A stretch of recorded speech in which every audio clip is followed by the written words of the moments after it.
There aren't a lot of cool AMGs for us to get excited about these days, and even fewer drop tops in the market as it stands. But the CLE 53 cab is a car that's easy to fall in love with. It's got that wonderful wide body, unique AMG design, top tier technology in the segment, and on paper, all the internals that make for a proper AMG formula. But is it really a proper AMG, or is it just a CLE 450 in disguise? And is the pricing just too close to the BMW M4? And perhaps the question that I get asked the most, is a V8 coming in the future? Well, I'm here as Mr. AMG to answer all those questions. So let's dive in and check out the CLE AMG Cabriolet.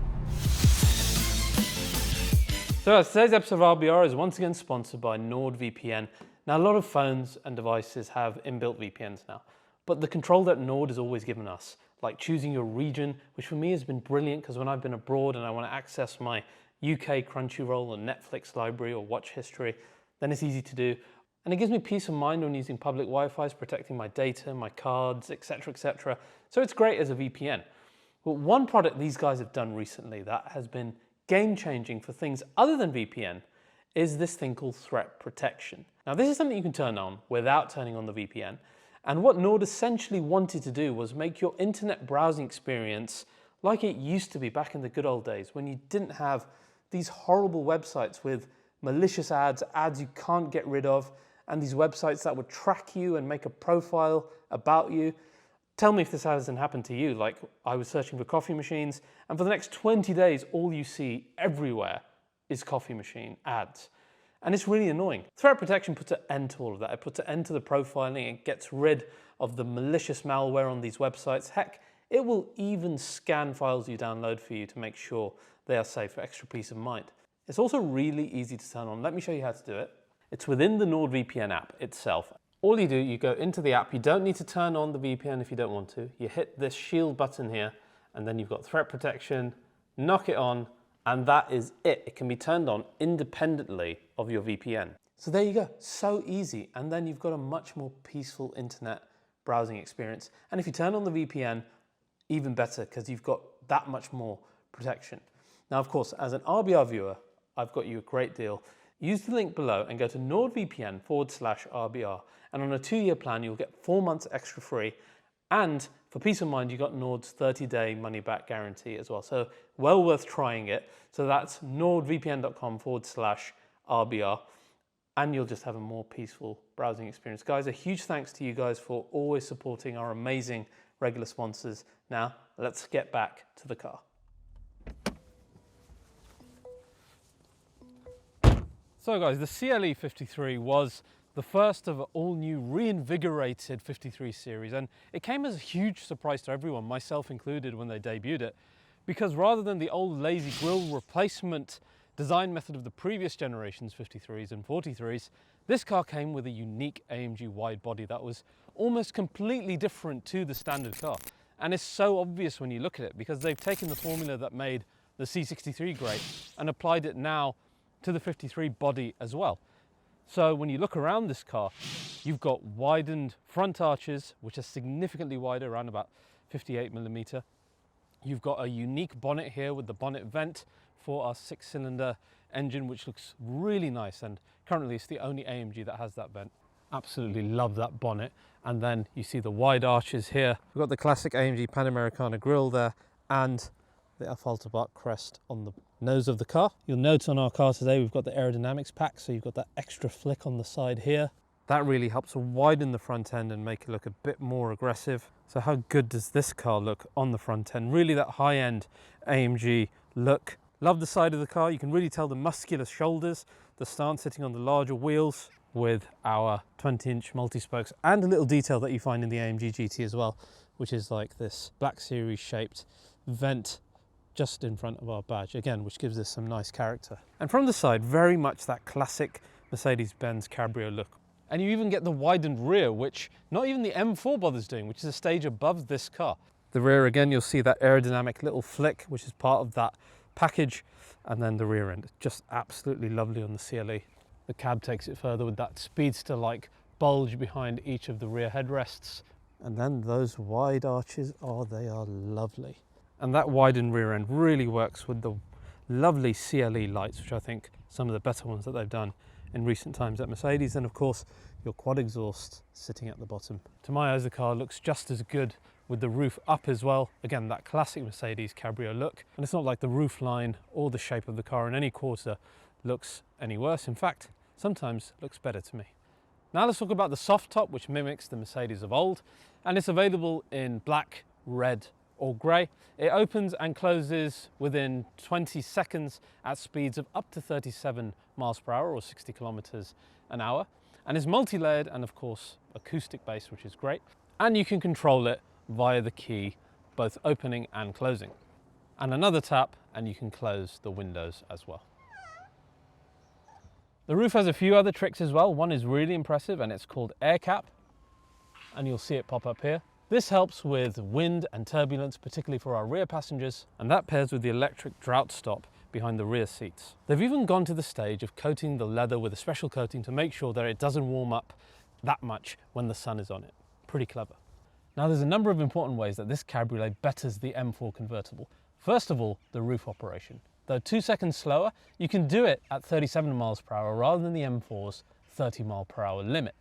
We also have AIRSCARF integrated within the seats, which the M4 gets, but only in the comfort seats. The AMG gets it in the comfort seats and integrated into the AMG bucket seats.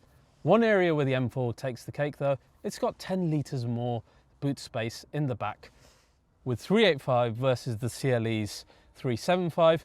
Not groundbreaking, but it is there. And one final area where the CLE is better, and I found this practically these last 2 weeks to be a small thing but really important, is in the rear, where most cabriolets, the M4 including, do not have a rear light for the passengers, whereas the CLE has a rear LED light, which has been brilliant for my rear passengers. Fantastic work, Mercedes. The rest of the 53 interior is great, with lots of carbon. We've got the carbon steering wheel, we have the AMG Ride Control units, AMG specific software, including your AMG performance readout screens here, with the bucket seats. So again, everything here exactly as you would expect in a full AMG. So guys, the design of this car is absolutely stunning. It follows the same formula as the C63 that made that car great and brings it into the CLE 53. And I think it's one of the best looking cars to come out of a Falterbach in recent years. Now let's talk about what's under the skin. Is it just an AMG body with a CLE 450 engine in it? It's not. It's actually got an updated version of that engine called the M256M, and it is probably their best engine under the V8, I think.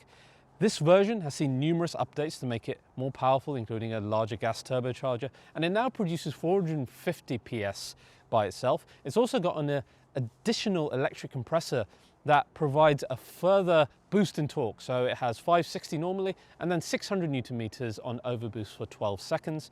And we also have a second generation ISG or integrated starter generator within the gearbox bell housing that gives you a further 23 PS and 205 Newton meters for short bursts on demand. So quite a technically good engine here. Altogether, we're talking 450 PS plus 23 from that hybrid boost, a maximum of 600 Newton meters and a 0-60 of 4.4 seconds that we will test. So no, it's not a CLE 450 engine, but it is not one man, one engine either. And a lot less people have been upset about that than I originally thought. Maybe you'd kick off more if it was the V8 being mass produced and not built by one man.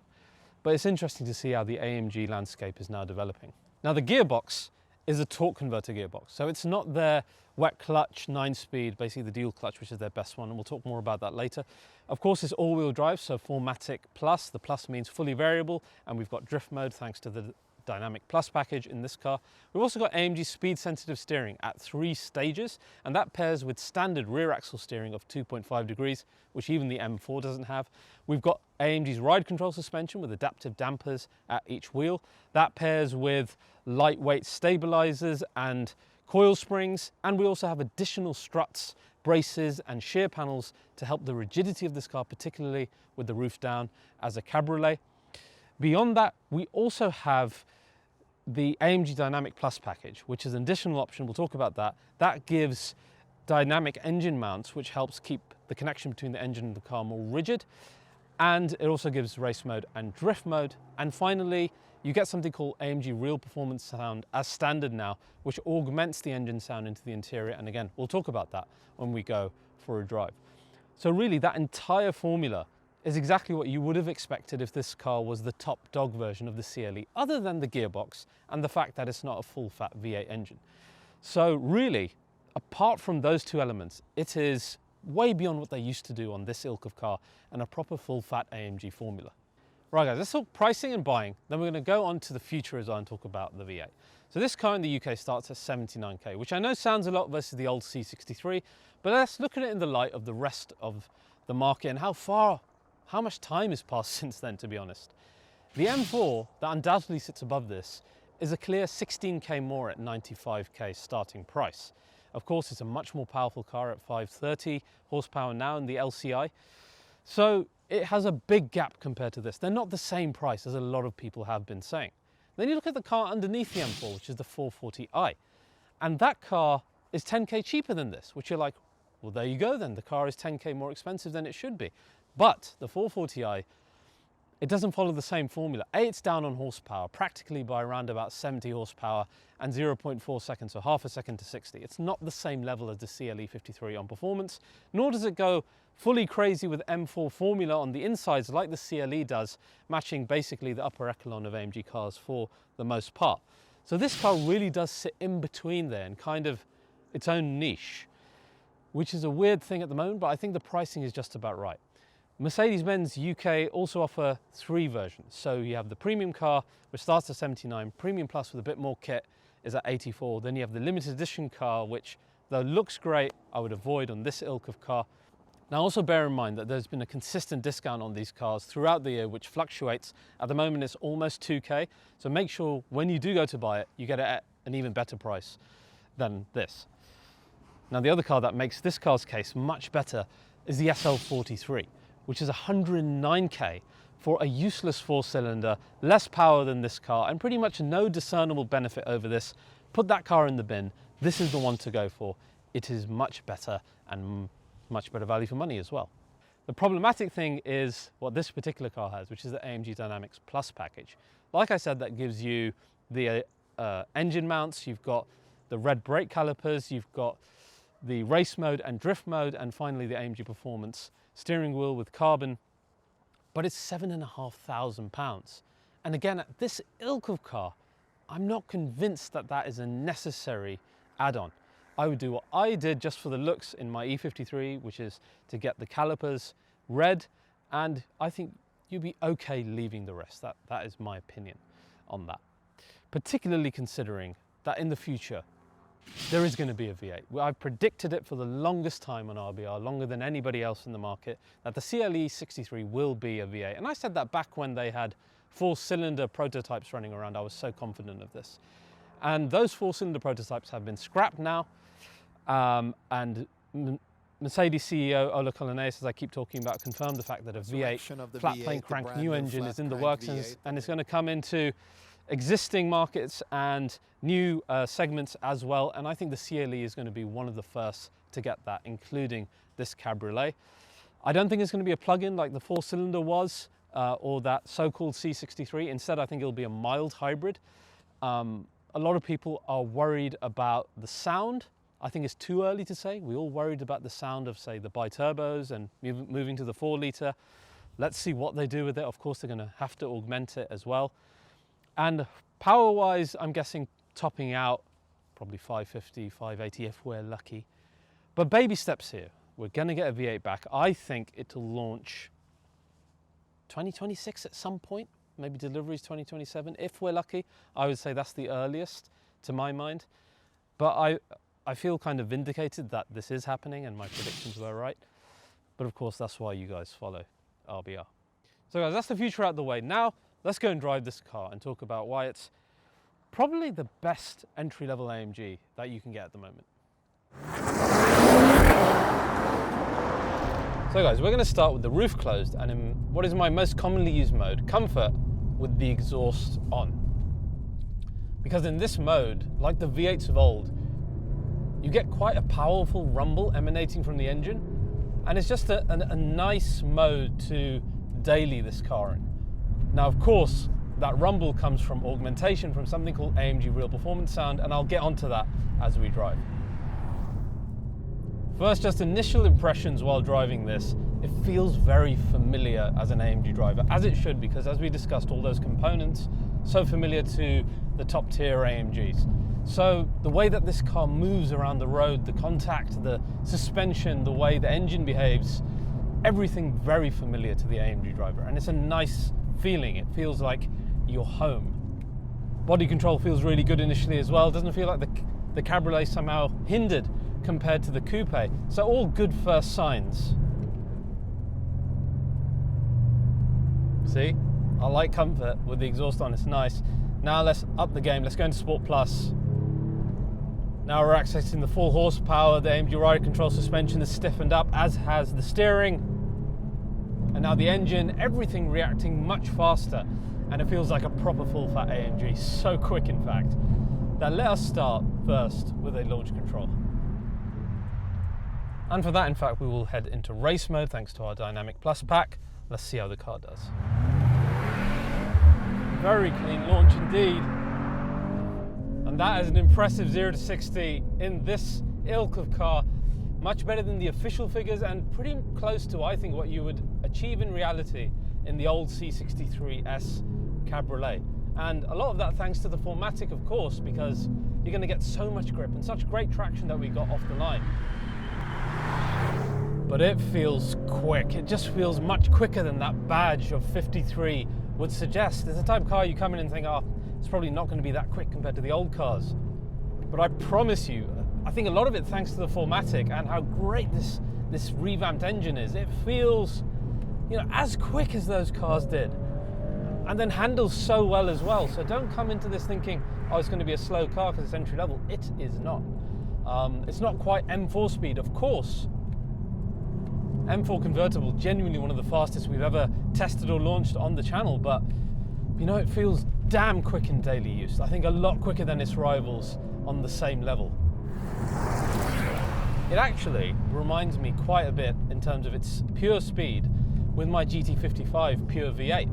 And that's not too surprising because, it's actually similar horsepower at the end with the hybrid assist that this gets. So yeah, the speed is actually perfect for enjoying all of it. Now I want to talk about handling, but to do that, we have to get the roof off. It's only fair because this is a Cabriolet, and of course driving dynamics will change depending if the roof is on or off. So yes, we're able to do it up to 37 miles an hour, which is better than the M4, as you know. And I'm going to get my roof on because the hair is going to be flapping around everywhere. Let's talk handling, where this is, again, surprising, even though it shouldn't be, because on paper, it's a proper AMG. So first of all, suspension stiffens up in Sport Plus. And then the first thing you see is the steering, which is brilliant. AMG do great steering, some of the best on the market. And the steering in here, the speed sensitive one, it's the top one they use. It's not under-engineered because this is an entry-level car. And because of that, you get good feedback coming through the front. You can really point the car where you want it to go. I would say, again, doesn't feel dissimilar to the previous generation's V8s in that regard, and it shouldn't. Like we said, the technology under the skin suggests that that's how it should feel, and it does. Body control is good, all those rigidity measures helping. It doesn't feel like a Cabriolet that's been downgraded, and I must stress that because that's really important for this car. In fact, I actually love driving this car fast because it's very rewarding to the driver. And the other thing that I like in this car that I tend not to like as an option, or it weirds me out, is rear wheel steering. In this car, it's just enough. And they use it in such a clever way with the rest of the steering that all it does is shorten your perceived wheelbase and make the car feel even more nimble. And that all comes together for a really rewarding driving experience at the end of it. And the great thing about the adaptive suspension, even in Sport Plus when you're driving fast, it's so smart that you're not jarred by it. Now I want to talk about the engine, and to do that first I want to talk about sound with the roof off.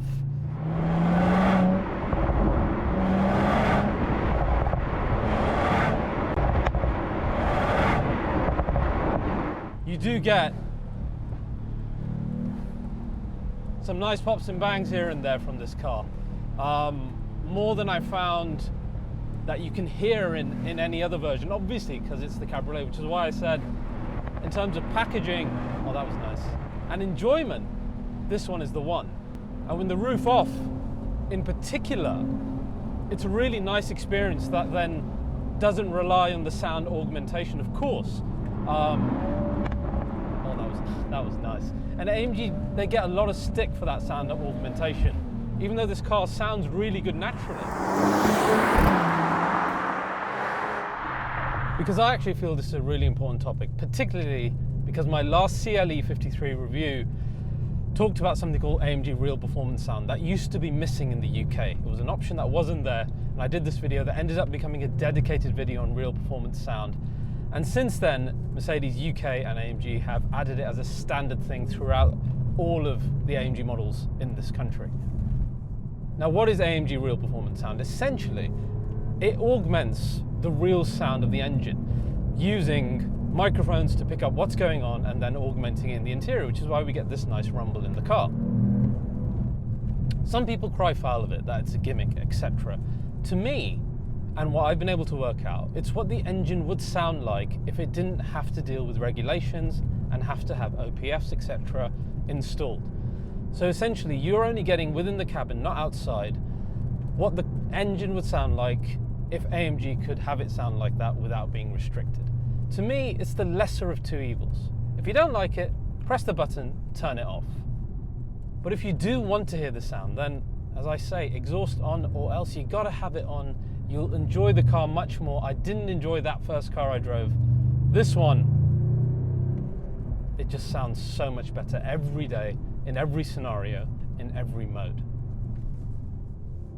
Now the engine itself, it's a beautiful engine. It is very responsive. It's mildly electrified, as we said, but it feels so powerful. It sounds great.